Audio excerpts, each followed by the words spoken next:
Mais uma vez, que a graça e a paz do Senhor Jesus esteja sobre o coração e a vida de cada um de vocês nesta manhã. Nós estamos chegando ao final do estudo da carta de Tiago. Essa é a penúltima mensagem. Na semana que vem nós vamos para a última mensagem, falando sobre oração, sobre unção com óleo. É isso que Tiago trata na sua última sessão do 5º capítulo. E hoje nós vamos falar sobre paciência. Você pode dizer comigo, eu preciso de paciência. Alguém reconhece isso? Eu preciso de paciência. Você precisa de paciência? Sim ou não? Nós precisamos de muita paciência. Tiago abre a sua carta falando sobre perseverança. E ele fecha a sua carta falando sobre paciência. Alguém fez a distinção entre os dois termos, dizendo o seguinte: que perseverança nós precisamos diante das circunstâncias da vida. Todos nós somos submetidos diariamente a circunstâncias as mais adversas, dificuldades e lutas, seja com a família, seja com colegas de trabalho, na faculdade, na própria comunidade de fé. Enfrentamos lutas e dificuldades com as pessoas. E então, o Tiago, ele diz o seguinte, falando, olha, vamos perseverar. Mesmo diante de tantas lutas e dificuldades, vamos perseverar. Persevere, disse Tiago, lá no começo. E ele termina a sua carta falando sobre paciência. Aí já não é mais só com as circunstâncias, mas sim com as pessoas. Como a gente precisa ser paciente com as pessoas, como as pessoas precisam ser pacientes conosco. Concorda com isso? Não é só nós que temos que ser pacientes com os outros. As pessoas precisam ter paciência com a gente. Aliás, nós precisamos ter paciência com a gente mesmo. Com a gente mesmo. De onde vêm as nossas culpas, nossas cobranças? Às vezes não precisa nem ninguém estar cobrando isso de você. Nós mesmos nos cobramos. Eu li recentemente um livro que eu indico fortemente, de um psicólogo chamado Caco Barcelos. E o Caco fala uma coisa interessante. O título do livro é Eu Quero a Minha Vida de Volta. Eu quero a minha vida de volta. Depois você vê aí e você busca e você vai encontrar esse livro facilmente. Caco Barcelos, Carlos Barcelos. Esse psicólogo nos ensina que muitas vezes nós somos pessoas codependentes e a gente não percebe o quão nós desenvolvemos isso em nós mesmos. Todas as pessoas que, de alguma maneira, tiveram que administrar situações, circunstâncias, crises, aflições, por parte de outras pessoas, você acaba se tornando um codependente dessa situação e a gente precisa ser curado disso. Essas lutas e dificuldades que a gente vê no mundo acontecendo, e todas as vezes que você abre o seu celular ou você liga a sua televisão, você vai perceber que o mundo está tão triste, tão cheio de guerras, de ódio, de lutas, disputas políticas. É uma coisa triste o que está acontecendo no mundo todo, não só no Brasil. E a gente pergunta quando que isso vai ter fim? E a resposta bíblica é a seguinte: isso não vai ter fim, por uma questão muito simples. A maldade está alojada no coração humano. Então, somente a volta de Jesus mesmo é que pode trazer justiça, a justiça da palavra de Deus, somente com a volta do Senhor. Antes é impossível, não há governo que possa implantar isso.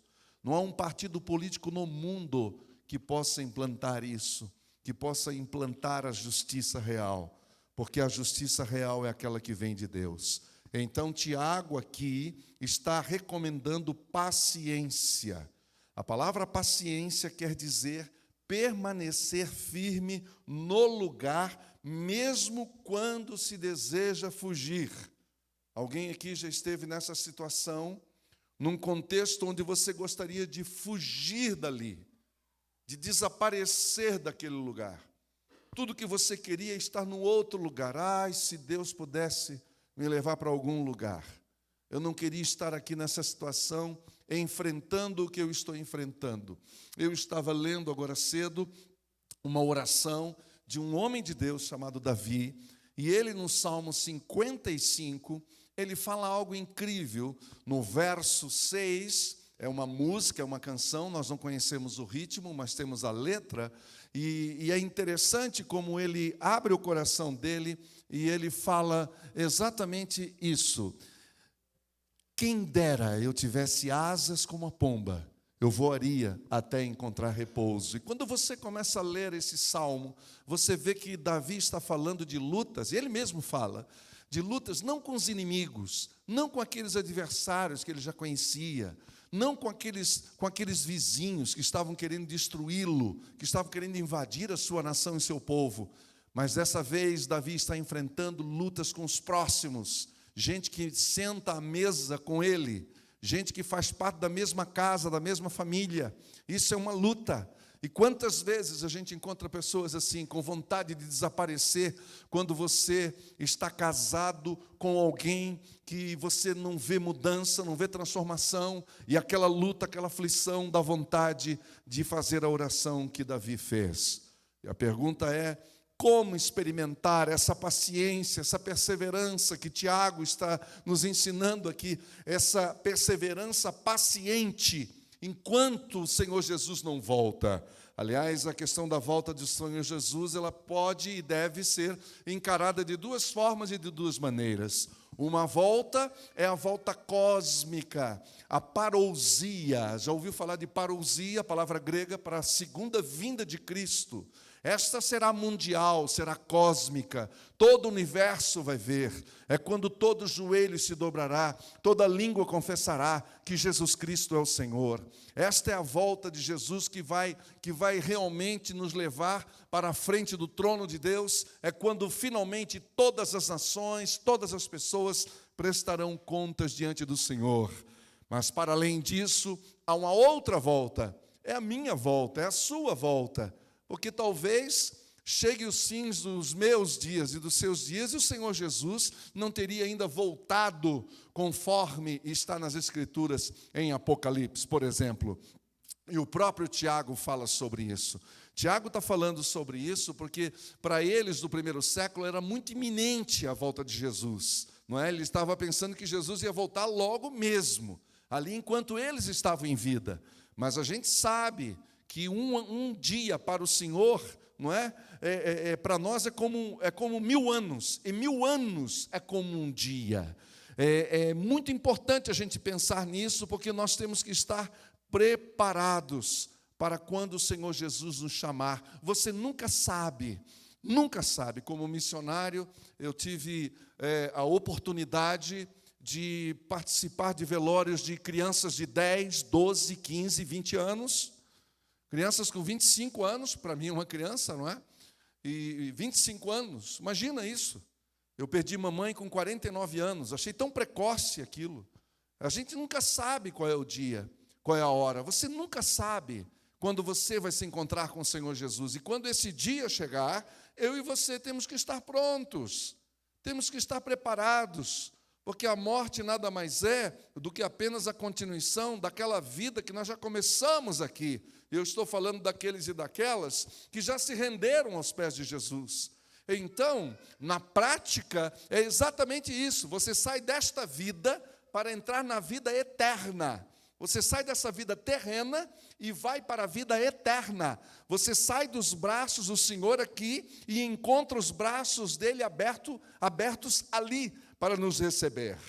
Então, de modo que é aqui que nós vamos caminhar e nós vamos ver o que Tiago está nos ensinando. Ele usa 3 exemplos de atitudes que devem nos inspirar a termos paciência. É para servir de motivação, é para a gente olhar para esses exemplos e colocá-los em prática. Aliás, esta prática, essa atitude de Tiago já é conhecida de todos nós. Tiago sempre ensina alguma coisa com um exemplo. E exemplo da vida normal e exemplo também da própria palavra de Deus. E o mais bacana de tudo é que Tiago usa exemplos que todo mundo sabe, todo mundo já logo entende com clareza, não é? O que Tiago está falando, que são exemplos muito práticos da vida. Então, abra sua Bíblia comigo, por favor, em Tiago, capítulo 5, versículos 7 a 9. Tiago 5, 7 a 9, por favor. Veja o texto comigo. Portanto, irmãos, sejam pacientes até a vinda do Senhor. Sejam pacientes. Tenham paciência com as situações. Não é para ter medo, não é para ficar desesperado, não é para ficar aflito, é para ter paciência. Paciência. Vejam como o agricultor aguarda, e com grande expectativa, que a terra produza preciosa colheita, e como espera com paciência até virem as chuvas do outono e da primavera. O outono, a época das chuvas, nós estamos falando aqui do hemisfério norte, na época das chuvas, onde bate a chuva, afofa a terra e facilita o preparo da terra para colocar e deitar a semente. E na primavera, então, a colheita. E aqui está falando, de novo, repetindo, com o hemisfério norte, onde as estações são muito claramente definidas. Versículo 8, sejam também pacientes e fortaleçam o coração. Olha que lindo isso. Fortaleçam o coração de vocês, pois a vinda do Senhor está próxima. A vinda do Senhor está próxima, e Pedro vai dizer: muitos a têm por tardia, mas não considere isso, porque o Senhor está voltando.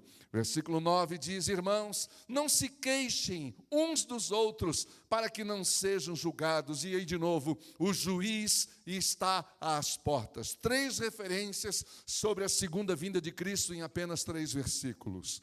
O homem impaciente, ele não serve para ser agricultor. Você não vai encontrar. O ansioso, ele não consegue. Porque a agricultura é um processo. Ninguém viu por aí uma planta crescer da noite para o dia. Nenhum agricultor pode controlar as condições de temperatura, de chuvas, as estações. Ninguém tem esse poder. Precisa de muita perseverança. Perseverança.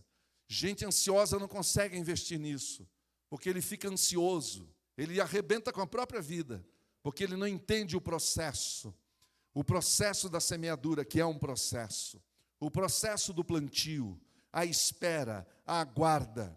Ela precisa ser paciente com as sementes, com a colheita, por exemplo, a hora certa, o momento certo, porque as plantas demoram a crescer, e isso leva tempo. Isso leva realmente tempo. O lavrador, ele espera com uma grande expectativa. E você sabe por que ele espera? Porque ele sabe que a colheita realmente é o fruto do seu trabalho.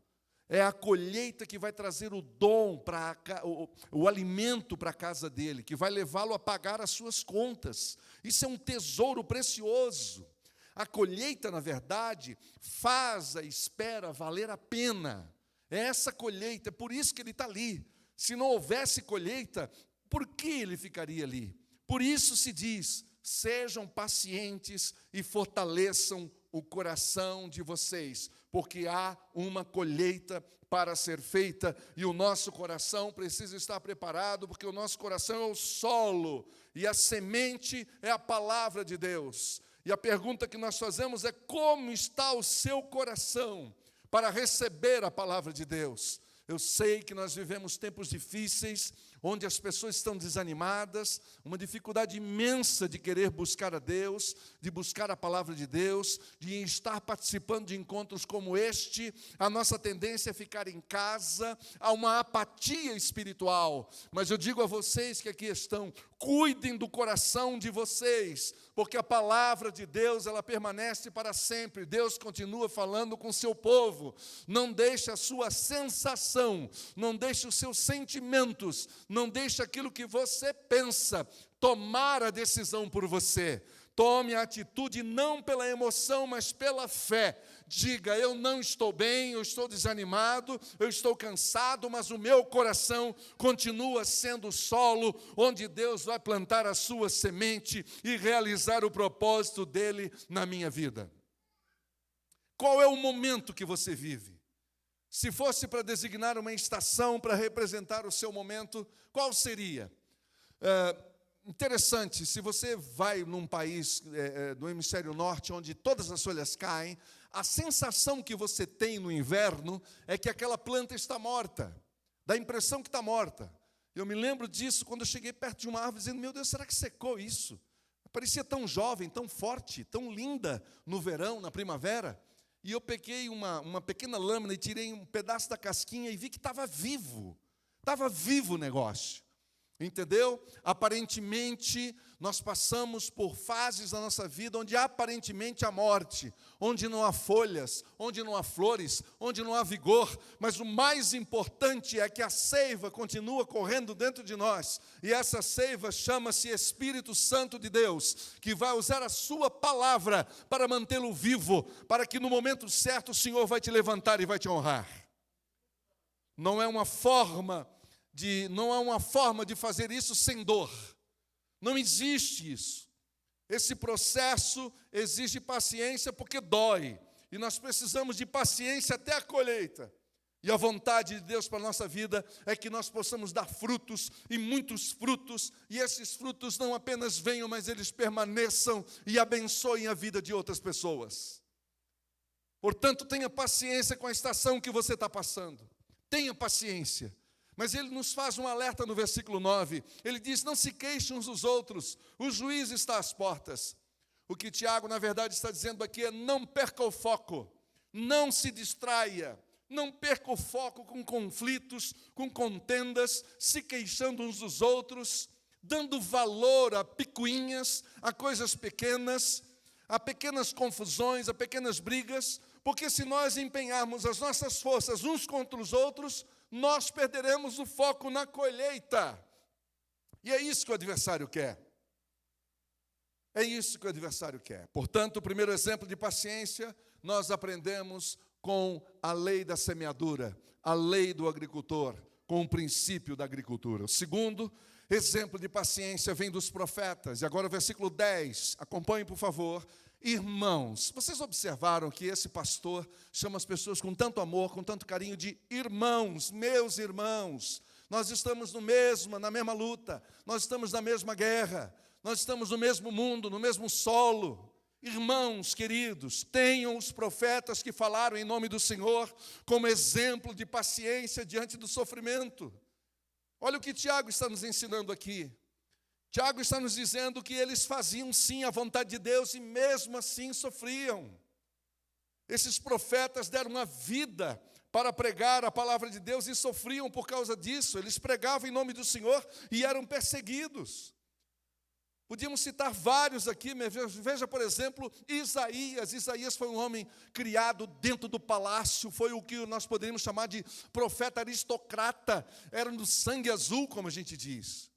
E esse cara passou por 5 reis em Israel, mas o último mandou serrar pelo meio. É um triste fim para aquele que escreveu. Aquele que escreveu: os que esperam no Senhor renovam as suas forças, sobem com asas como águias, correm, não se cansam, caminham e não se fatigam. Esse é o homem que escreveu isso. Esse é o homem que escreveu capítulo 43, quando diz: não temas, porque eu sou contigo. Eu estarei contigo por onde quer que andares. Se passares pelas águas, eu estarei contigo. Se pelos rios, eles não te submergirão. E quando passares pelo fogo, não te queimarás, e nem a chama arderá em ti. Esse homem foi rachado pelo meio, foi cortado pelo meio, foi cerrado pelo meio, apenas por falar a palavra de Deus. Eu não entendo por que eu e você acharíamos que conosco seria diferente. Veja que Paulo escreveu a Timóteo no seu último texto. Se você quer saber qual foi o último texto que Paulo escreveu, foi a sua segunda carta a Timóteo. Estava na iminência, estava já chegando na guilhotina, entendeu? Quando ele escreveu essa carta, 2 Timóteo, para o jovem pastor que estava em Éfeso, precisando de orientação, ele disse: todos os que querem viver piedosamente em Cristo Jesus serão perseguidos.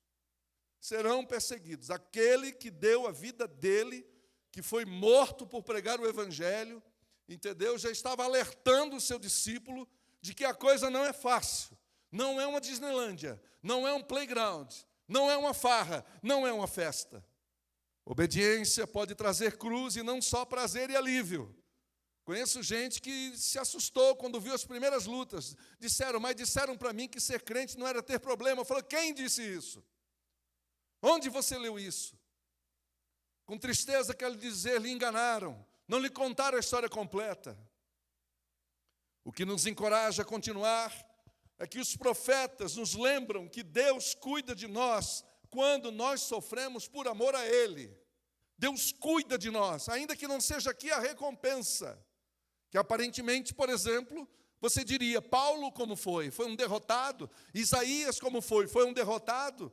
Aos olhos dos homens, sim. Aos olhos da sociedade, sim. Aliás, até Cristo foi um derrotado aos olhos do mundo. Mas aos olhos do Pai, eles cumpriram toda a vontade de Deus. Então, o que nos encoraja a continuar é que os profetas nos lembram, eles estão sempre nos lembrando que Deus cuida de nós. Deus cuida de nós. Elias é um exemplo. Deus cuidando de Elias. Deus cuidando de Jeremias, por exemplo. O profeta Jeremias, ele sofreu perseguição do próprio povo de Deus. O profeta Jeremias foi preso como traidor, foi jogado numa cisterna para morrer, porque falou da parte do Senhor. Mas o Senhor o livrou da morte. A nossa paciência em tempos de aflição é um testemunho para os que nos rodeiam. Um testemunho. Estes que eu citei e outros, por exemplo, Oséias. Você conhece Oséias? Você já leu a história de Oséias? Você conhece a história de Oséias? Sabe do sofrimento desse homem? Sabe do que ele passou? E aí você vai ver que Deus permite que os seus filhos e filhas sejam expostos. Assim como Ele permitiu o próprio filho de ser exposto naquela cruz. Ele permitiu passar por isso. Ele não poupa os seus filhos disso. Porque o que Ele tem para nós é muito melhor. Muito melhor. Então eu quero, nessa manhã, me juntar, me unir à voz de Tiago e dizer para todos nós aqui, vamos nos aprofundar nas Escrituras. Vamos tirar um tempo para ler a palavra de Deus. Vamos tirar um tempo para ouvir os profetas. Vamos tirar um tempo para ouvir a história desses homens, o testemunho desses homens. Como que eles perseveraram, como que eles venceram. O apóstolo Paulo fala em Romanos, capítulo 15, uma coisa maravilhosa. Olha que peça, que é o versículo 4 do capítulo 15 de Romanos.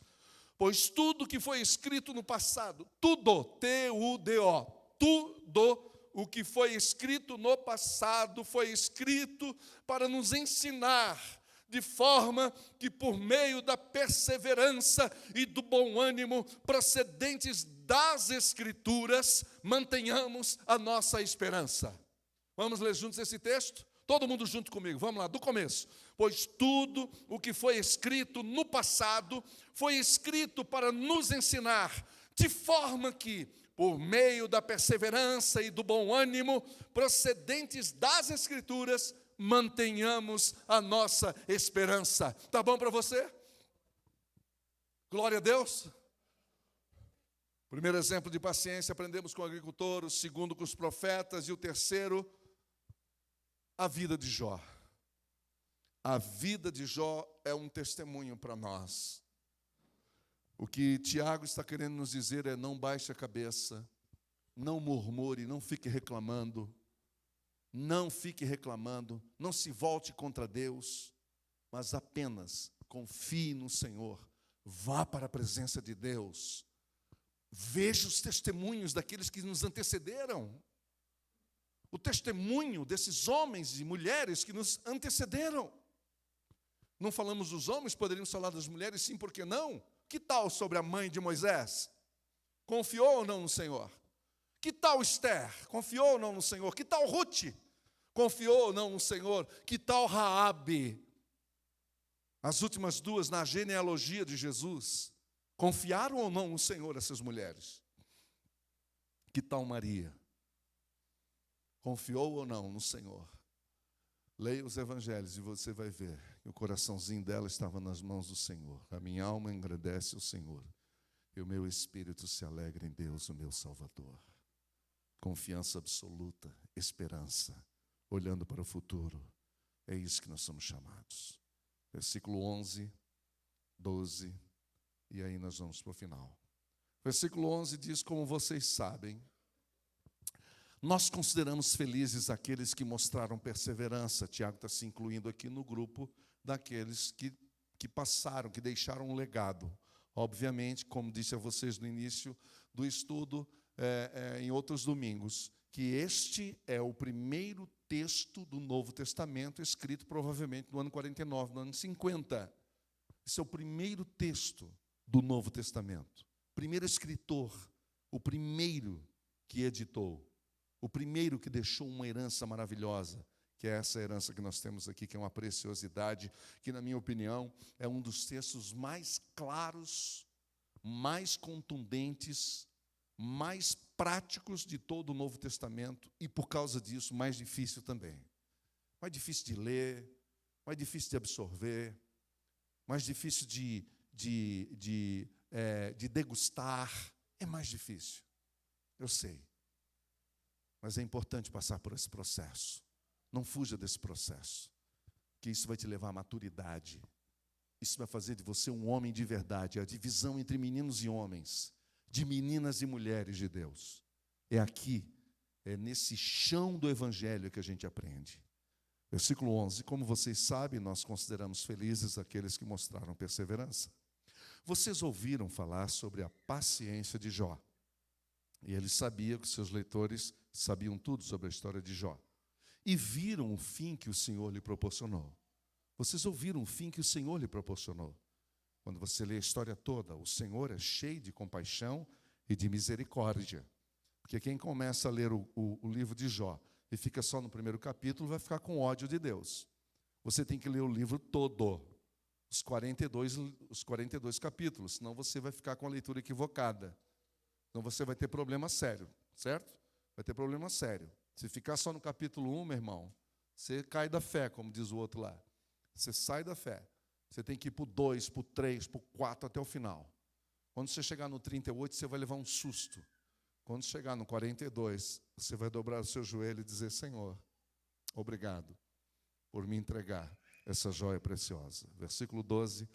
Sobretudo, meus irmãos. Que lindo isso, né? Essa expressão, meus irmãos. Sobretudo, acima de tudo, acima de qualquer coisa.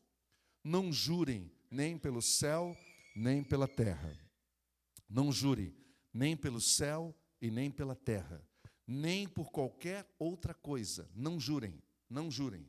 Pelo contrário, Tiago está citando o ensino de Jesus aqui.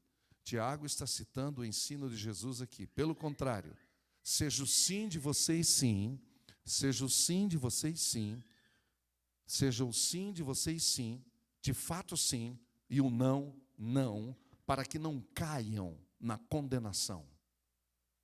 Tiago está falando de caráter. Tiago está falando de que um homem e uma mulher de Deus não precisa jurar, não deve jurar, porque ele não tem essa autoridade para jurar. Se você faz juramento, você está já declarando de que a sua palavra não é confiável, que você não é uma pessoa de caráter. Você não tem que jurar. Ou é sim, sim e não, não. É simples assim. Entendeu? Não é possível aprender a perseverar sem passar pelas provas. Não é possível. Eu sei que todos nós queríamos aqui receber o diploma de maturidade. Claro, quem não? Claro que nós queríamos receber isso. E a gente gostaria de receber isso da maneira mais fácil possível, mas isso não é possível, porque não há vitória sem batalha. Não há vitória sem batalha. Não há pico sem vale. Não há pico sem vale. Dá um pouquinho de ganho para mim, Luiz, por favor. E é no campo da batalha, nos desertos, é nos vales profundos, que nós aprendemos a conhecer de fato, ao Pai, e aprendermos a confiar e a depender totalmente dEle. Totalmente dEle. Vocês entenderam? Nós precisamos aprender que é no campo de batalha, nos desertos, úmidos e escuros, é nos vales profundos, sem luz nenhuma, sem nenhum feixe de luz, que nós aprendemos a conhecer de fato o Pai, e nós aprendemos a confiar e depender totalmente dEle. Porque é ali que você vai ver quem que vai ficar com você. Quem já passou por crise aqui sabe do que eu estou falando. Quem já passou aqui por deserto ou está passando sabe do que eu estou falando. Quem foi que ficou com você na madrugada? Eu não posso estar com você na madrugada na sua casa, mas o Senhor não somente pode, mas Ele está com você na madrugada. É lá que Ele está com você. Todos nós queremos receber a bênção de Deus, mas nós precisamos entender que há um caminho, há um processo. Isso não é mágica, isso não é no estalar de dedos, não é com varinha de condão. E isso é um pouquinho mais difícil para nós que vivemos numa cultura imediatista, onde tudo é para ontem. Mas na vida espiritual não é assim. Na vida espiritual não é assim. Mas na nossa carreira também não. Todos vocês aqui que têm uma profissão sabem da luta que é. Já pensou se fosse para aprender a música, só dar uma chipada em nós pegássemos tudo que tinha que pegar? A gente pensa que é no chip da coisa. Ser humano não funciona assim. Em processos, é o dia a dia, é uma luta. Seria tão fácil se fosse assim, mas não é. A vida espiritual é um processo.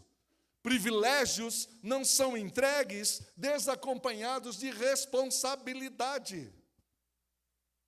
Você jamais vai ter privilégio sem passar pelo crivo da responsabilidade. E Jó é um exemplo vivo disso, do que Deus fez na vida dele. Se não, vejamos, nos primeiros 3 capítulos fala da sua aflição.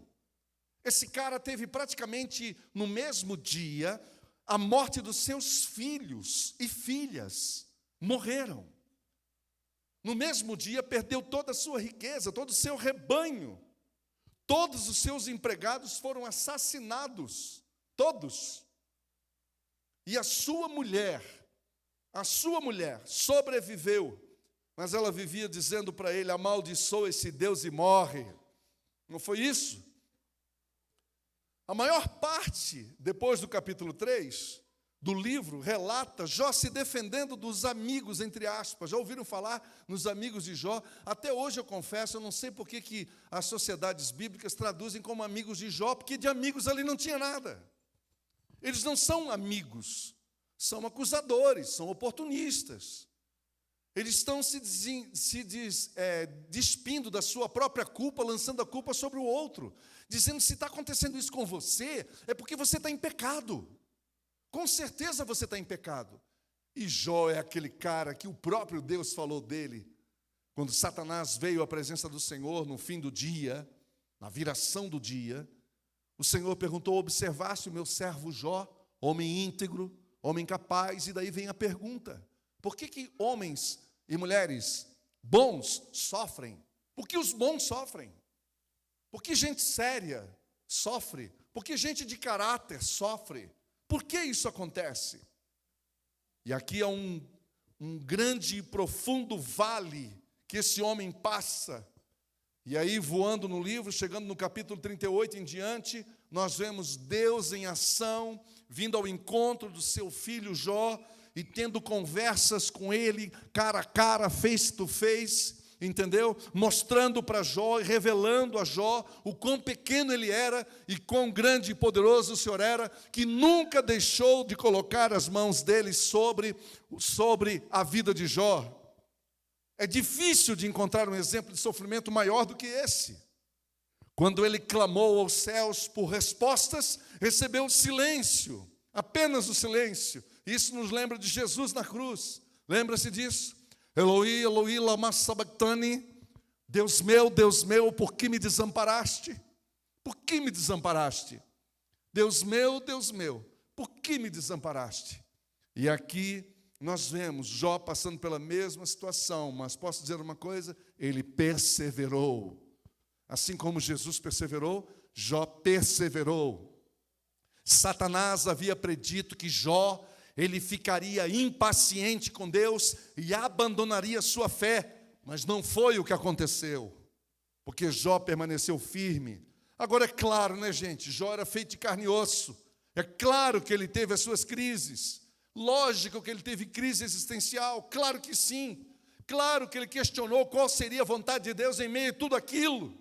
Mas ele não abriu mão da sua fé e da sua confiança no Senhor. Porque Jó não andava por aquilo que ele via, ele não se movia por emoções, ele se movia na confiança e na fé que ele tinha no Pai. Ele não sabia o que estava acontecendo com ele não tinha a mínima ideia onde aquele ia parar, mas ele tinha uma certeza, de que ele pertencia ao Senhor, e de que o Senhor é fiel e nunca o deixaria, nunca o deixaria. Jó não entendia o que estava acontecendo com ele, mas uma coisa ele sabia: o meu lugar seguro é estar na presença do Senhor, e eu vou escolher continuar confiando nele. E isso é perseverança. Isso é perseverança. No final dessa história, Jó se encontra com Deus de maneira nova e mais profunda ainda. O Senhor se revela a ele cheio de misericórdia, cheio de compaixão. Ele recompensa por todas as bênçãos. Deus permite que Satanás nos prove. Presta bem atenção, meus irmãos. Deus permite que Satanás nos prove. Ele autoriza. Ele autoriza. Ele permite. Agora, quando nós nos vemos no meio do fogo, das lutas, das aflições, nós podemos ter certeza de uma coisa: a mão do Pai está colocada fortemente sobre o termostato. Entenderam? Em nome de Jesus, vocês entenderam o que está acontecendo aqui? Pode vir o fogo que vier, mas a mão do Senhor está sobre o termostato. Sabe o que é um termostato? Aquele que controla a temperatura, aquele que dá equilíbrio à temperatura, porque ele sabe quem está ali. Ele sabe quem ali está. O Senhor se revela cheio de misericórdia e compaixão no meio do fogo, no meio da luta que nós estamos. E eu quero mostrar um texto para você, que esse homem abrindo o coração, num momento difícil da sua vida. E eu gostaria que você não apenas lesse aqui, mas guardasse ele, salvasse aí no seu celular, e guardasse esse texto e entendesse esse texto. Lá em Jó 23 diz o seguinte: mas se vou para o Oriente, lá ele não está. Se vou para o Ocidente, não o encontro. Quando ele está em ação no Norte, não o enxergo. Por favor, não levante a sua mão. Alguém já passou por isso aqui? Alguém aqui já passou por um momento onde você busca, onde você vai para lá e vai para cá, onde você tem a impressão que tem um teto de inoxidável sobre a sua cabeça, e que a oração, a sensação que você tem é que a oração não está saindo dali, nem sombra dele eu vejo, mas ele conhece o caminho por onde eu ando. Será que você pode entender isso e guardar isso no coração? Ele conhece o caminho por onde ando. Se me puser à prova, aparecerei como o ouro. Como o ouro. Como o ouro. Você sabe, quanto mais fogo, mais puro o ouro fica. Por isso, mais valor ele tem. Você sabe disso. É isso que Deus está fazendo conosco. Os meus pés seguiram de perto as suas pegadas, e a gente só faz isso pela fé. Há momentos que a gente não sente mais nada, que você não vê mais nada, que você tem vontade de dizer: Senhor, eu não tenho mais nada para fazer. Mas aí você tem que estar perto, seguir as suas pegadas de perto. Mantive-me no seu caminho sem desviar-me, sem desviar-me. Não me afastei dos mandamentos dos seus lábios. Olha a importância de comer a palavra. Olha a importância de comer a palavra. Olha a importância de você tirar 5, 10 minutos diariamente e começar. Mateus, Marcos, Lucas, João. Vai até o final do Novo Testamento, volta. Mateus, Marcos, Lucas, João. Coma, beba. Pega o evangelho de carreirinha. Deixa isso entrar dentro de você. Deixa essa palavra entrar dentro de você. E quando essa palavra, que é a semente, entrar no seu coração, ele vai revirar o seu coração. E vai tirar toda a mágoa, todo o ressentimento, toda a raiz de amargura que tem aí, que atrapalham na frutificação da semente, no broto. Creia no que eu estou lhe dizendo. Isso te atrapalha, isso te arrebenta. Somente a palavra de Deus tem esse poder de limpar o nosso coração. Não me afastei dos mandamentos dos seus lábios, dei mais valor às palavras de sua boca do que o meu pão de cada dia. E aqui vocês vão entender uma coisa: crise mesmo é aquela onde você prefere ouvir a palavra de Deus do que comer um pedaço de pão. E pela graça de Deus, muitos de vocês nunca chegaram nem perto disso. E com todo respeito à sua luta e à sua dor, que eu estou falando isso. Com todo respeito à sua luta e à sua dor, mas se nós formos honestos, Muito poucas vezes nós chegamos a um momento na nossa vida onde a gente disse: eu prefiro a palavra de Deus do que comer, eu não quero comer hoje. Eu quero a palavra de Deus, que só ela pode me alimentar, porque a fome é de dentro. A fome é no coração e na alma. Ele não nos tira da provação, mas Ele entra conosco na fornalha. Ele não nos tira da provação, mas Ele entra conosco na fornalha. Quando Tiago iniciou essa sua epístola, ele disse: olha, tende por motivo de grande alegria o fato de vocês passarem por diversas tribulações e se mantenham firmes e perseverantes, para chegarem íntegros do outro lado, ou seja, inteiros do outro lado. E aí ele fala algo interessante que aparentemente não tem sentido, mas faz todo sentido, quando ele diz o seguinte: se alguém não tem sabedoria, peça a Deus que a dá deliberadamente. Olha que interessante. Se fosse a teologia da prosperidade falando aqui, ele diria: se você está com problema, peça a Deus, porque Deus vai tirar você desse vale. Você nasceu para ser cabeça e não cauda, é isso que diz a teologia da prosperidade. Mas o Evangelho nos ensina: está no vale, está passando pelo fogo, peça sabedoria. Não para Deus te tirar do vale, peça sabedoria. Porque Ele vai ensinar você a sair do vale com a sabedoria do alto, não com a sua sabedoria. A sabedoria do Pai, não a sua sabedoria. Não é verdade que se a gente às vezes não aprende essa coisa de depender do Senhor, a gente começa a depender das pessoas, do que um pastor disse, que o pastor A disse, do que o pastor B disse, e agora está fácil, é só entrar na rede aí, que tem um monte de pastor falando um monte de coisa. Está mais perigoso hoje manter a fé de qualquer outra época da história, entendeu? Porque você ouve muitas e muitas vozes. O desafio para você é pegar a sua Bíblia, fechar a porta do seu quarto e dizer: Senhor, fala comigo, dá-me sabedoria. Dá-me sabedoria, eu preciso da tua sabedoria. O alvo de Satanás é nos tentar a sermos impacientes.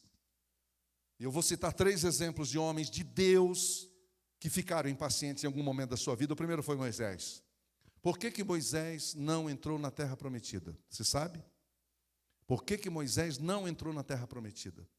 Por causa de uma atitude impaciente.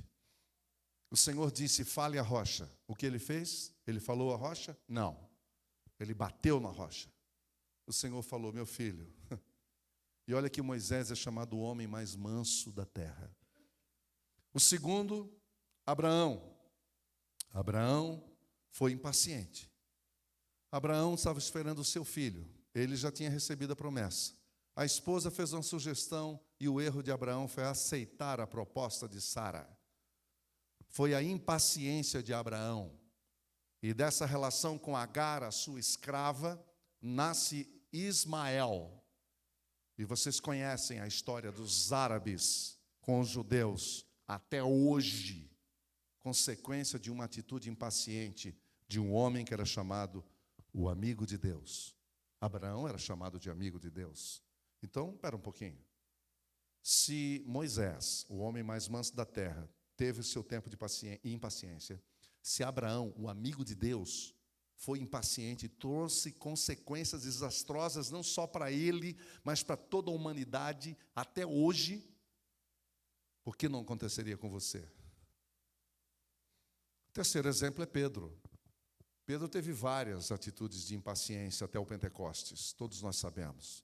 Ele era muito pusilânime, ele era muito impulsivo. Pedro era esse impulsivo, sempre tomando decisões por causa da impaciência dele. Como se livrar dessa tentação? Saber que o Senhor está o tempo todo no controle. Nós cantamos aqui: não é meu, mas é do Senhor todo o trabalho. O teu trabalho é descansar em mim. Eu vou dizer para você, ter fé e confiança no Senhor é ser mais ativo do que você pensa. Tem gente que pensa que a fé é passiva. Não, não, não. A fé é ativa. Ela é ativa. Sabe por quê? Porque você tem que crer que Deus vai mover as pedras.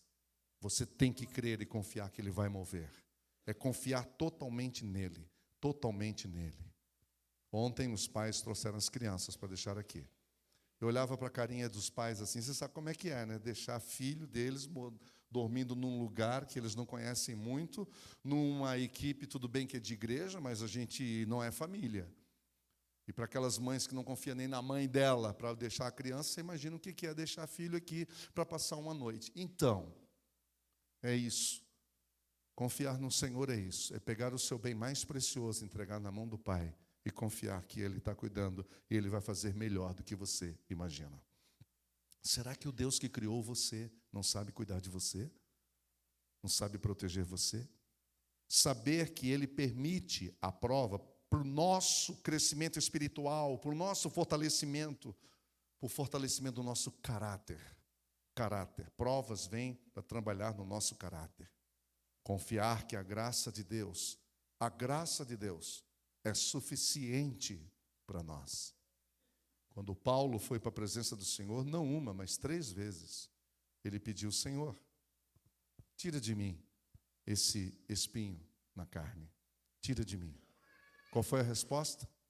A minha graça te basta, que o meu poder se aperfeiçoa na fraqueza. De que maneira você e eu podemos perseverar, pacientes, enquanto se espera a volta de Jesus? A gente aprende com o agricultor, paciência do agricultor. A gente aprende com o testemunho dos profetas. Por isso a gente precisa conhecer a história dos profetas. E a gente aprende com Jó. Eu queria ler Jó 42 com vocês. Capítulo 42, versículo de 1, eu acho que até o 8, se eu não me engano. Por favor, Desirê, coloca esse texto. Eu gostaria de ler com vocês. Então Jó respondeu ao Senhor: sei que podes fazer todas as coisas, porque nenhum dos teus planos pode ser frustrado. Tu perguntaste: quem é esse que obscurece o meu conselho sem conhecimento? Certo é que falei de coisas que eu não entendia, coisas tão maravilhosas que eu não poderia saber, está dizendo Jó, reconhecendo. Tu disseste: agora escute, e eu falarei. Eu vou fazer perguntas e você me responderá. Meus ouvidos já tinham ouvido a teu respeito. Os meus ouvidos já tinham ouvido a teu respeito. Quando eu olho para a descrição que Deus dá sobre Jó, eu fico pensando, o que mais esse homem precisava aprender? Porque é Deus dando um testemunho sobre uma pessoa. Caráter ilibado, conduta inatacável, caráter incrível, fidelidade, amor. Era tudo isso. Só para você ter uma ideia, quando os filhos de Jó saíam para fazer as festas entre eles, que ele era uma família abastadíssima, Jó oferecia sacrifício a Deus, porque vá que um dos meus filhos tenha pecado diante de Deus. Era nesse nível a seriedade desse homem. Mas no final, ele diz: Senhor, a verdade é que é o seguinte, eu cheguei à conclusão de que aquilo que eu pensava que era te conhecer, era apenas uma névoa, porque depois de todo o vale que eu passei, todas as angústias, as minhas lutas, as minhas perdas, a conclusão que eu chego é que agora, eu te conheço, agora eu te vi com os meus próprios olhos. Só existe uma maneira de ver Deus. Só existe uma maneira de conhecer o Senhor. E é no vale. Quem nunca passou no vale não pode dizer que conhece o Senhor. Quem nunca passou pela dor, pela perda, não pode dizer que conhece o Senhor. Quem nunca passou pelo vale da sombra da morte, não pode dizer, eu conheço a Deus. Você só conhece a Deus quando você perceber que você não está mais com seus pés no chão e que tem alguém te carregando no colo. E isso é a graça do Senhor Jesus, é a bênção de Deus. Por isso nós não temos motivos para ficarmos impacientes. Nós precisamos esperar e confiar no Senhor, que Ele tem um controle, Ele sabe o que está fazendo. Versículo 12 do capítulo 42.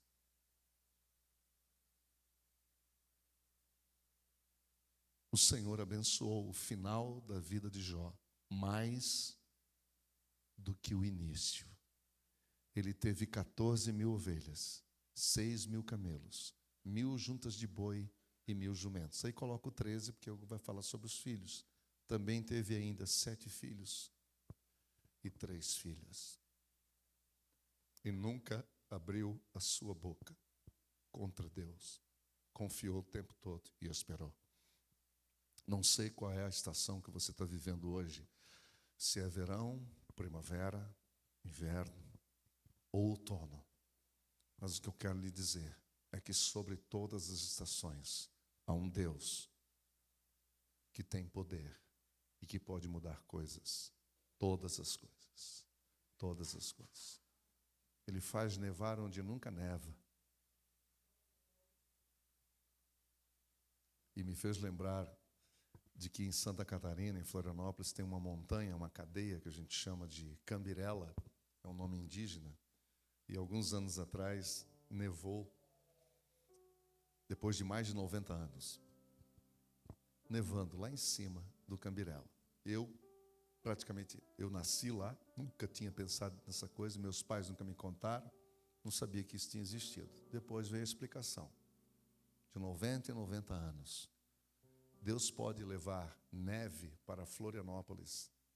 Deus pode levar chuva para o Saara, para o deserto. Eu não sei qual é o tamanho do deserto que você passa, mas eu sei o tamanho do Deus que tem o controle. Ele tem uma overview, ele tem uma visão de cima. Ele olha todas as coisas de cima. E ele sabe exatamente onde nós estamos. E ele está dizendo, vai filha, não para. Ele está dizendo, vai minha filha, não para. Mantenha-se firme, para de chorar. Levanta a cabeça, para de chorar. Vai meu filho, pare de chorar. Levante a cabeça. Não desista, não desanime. Não se entregue, porque eu estou contigo. Por onde quer que andares. Posso orar com você? Estouramos todos os horários, mas posso orar com você? Eu não queria perder esse momento aqui. O Senhor está presente aqui. O Senhor Jesus está presente aqui. Eu não queria perder esse momento. Tem gente aqui passando por luta, por dificuldades. Tem gente querendo desistir. E nessa manhã eu queria orar com você. Queria orar com você. Queria convidar você para vir à frente, para a gente orar, para ter um tempinho de oração. Enquanto a gente canta essa canção.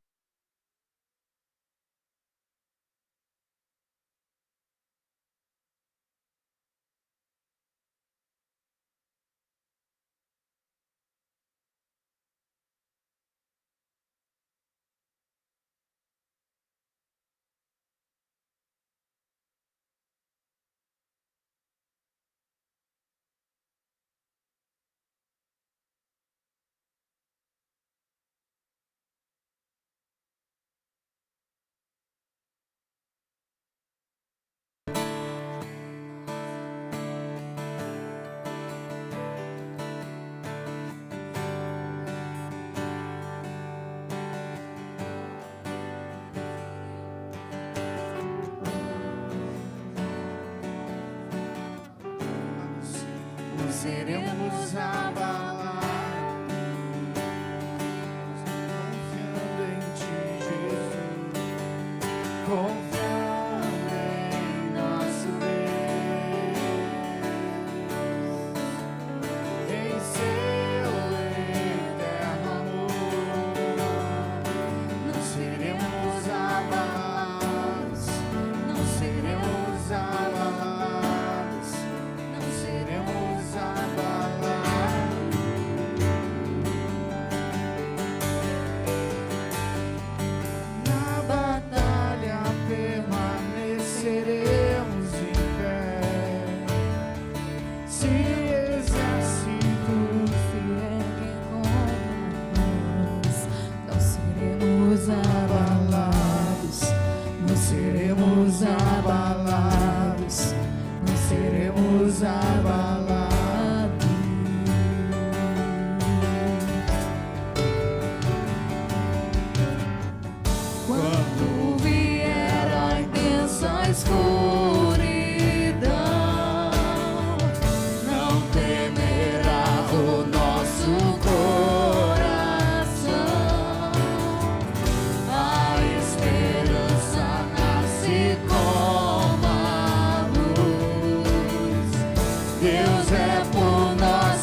confiando em Ti, Jesus, confiando em nosso Deus,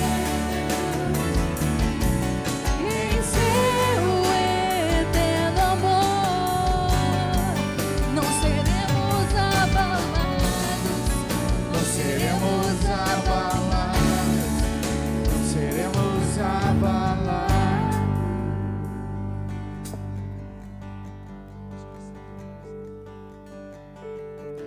Ajuda-nos, Senhor. Tenha misericórdia de nós. Ajuda-nos. Livra-nos de ficarmos presos às nossas emoções, aos nossos sentimentos, que muitas vezes são equivocados, muitas vezes nos enganam. O nosso coração é enganoso, a Tua palavra já diz isso. Abra os nossos olhos. Tira o medo.